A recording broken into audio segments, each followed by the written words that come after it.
તાજેતરમાં થોડા દિવસ અગાઉ જીટીપીએલ જામનગર ન્યૂઝ દ્વારા લખવામાં આવ્યું હતું કે જ્યારે દ્વારકામાં ગોમતી ઘાટ ખાતે હજારો શ્રદ્ધાળુઓ અને પ્રવાસીઓ એકત્ર થતા હોય ત્યારે અને ખાસ કરીને ગોમતી ઘાટમાં આવતા દરિયાના પાણીમાં જ્યારે કરંટ હોય ત્યારે અહીં કોઈ દુર્ઘટના ન બને તે માટે સ્થાનિક તંત્રોએ તકેદારી રાખવી જોઈએ। આમ છતાં આ પ્રકારની તકેદારીઓ અહીં રાખવામાં આવતી ન હોવાને કારણે અહીં અવારનવાર યાત્રાળુઓના ડૂબી જવાના કારણે મોત થતા હોવાની ઘટનાઓ બનતી રહે છે। આજે ગુરુવારે સવારે જામનગરના પ્રહલાદસિંહ વાઢેર અને બલભદ્રસિંહ વાઢેરનું પરિવારના 7 સભ્યો દ્વારકામાં ગોમતી ઘાટ ખાતે ડૂબી જતા દોડધામ મચી જવા પામી હતી। 7 યાત્રીઓમાં 3 યુવક અને 4 યુવતીઓનો સમાવેશ થાય છે। યાત્રીઓને ડૂબતા જોઈ સ્થાનિક લોકો અને ફાયરની ટીમ ઘટના સ્થળે પહોંચી ગઈ હતી। આ ઘટનામાં એક યુવતીનું મોત નીપજ્યું છે। જે યુવતીનું મોત થયું છે તેનું નામ ભાગ્યશ્રીબા જનકસિંહ વાઢેર હોવાનું જાણવા મળે છે, જ્યારે અન્ય 6 યાત્રાળુઓને બચાવી લેવામાં આવ્યા છે। આ 6 યાત્રાળુઓને શરૂઆતમાં દ્વારકાની હોસ્પિટલમાં લઈ જવામાં આવ્યા હતા। ત્યાં પ્રાથમિક સારવાર મેળવ્યા બાદ વધુ સારવાર માટે ખંભાળિયાની હોસ્પિટલમાં દાખલ કરવામાં આવ્યા હતા। 6 પૈકી બચાવી લેવાયેલ 3 યુવતીની પરિસ્થિતિ ગંભીર જણાતા વધુ સારવાર માટે જામનગરની જીજી હોસ્પિટલમાં આજે બપોરે દાખલ કરવામાં આવેલ છે। દાખલ યુવતીઓમાં કૃપાલીબા, તેજસ્વીબા અને બંશીબાનો સમાવેશ થાય છે। આ 3 પૈકી એક યુવતીની હાલત ગંભીર હોવાનું પણ જાણવા મળ્યું છે।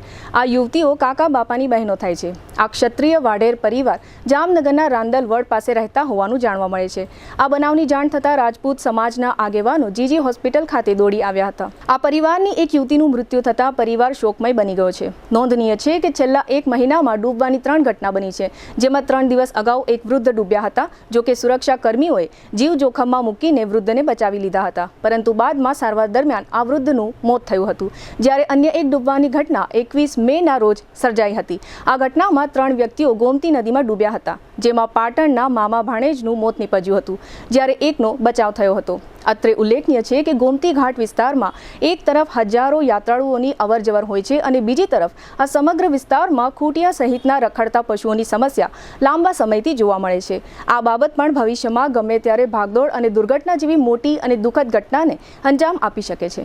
આ બધી બાબતોને ધ્યાનમાં લઈને કલેક્ટર તંત્ર અને નગરપાલિકા તંત્રએ દ્વારકા ગોમતી ઘાટ સહિતના સંવેદનશીલ વિસ્તારોમાં તાકીદે યોગ્ય વ્યવસ્થાઓ ગોઠવવી જોઈએ એવી લાગણી દ્વારકાવાસીઓ વ્યક્ત કરી રહ્યા છે। દુખાવાથી પીડાતા દર્દીઓ માટે જામનગરમાં ફ્રી ડેમો। નમ્રતા વેલનેસ સેન્ટર।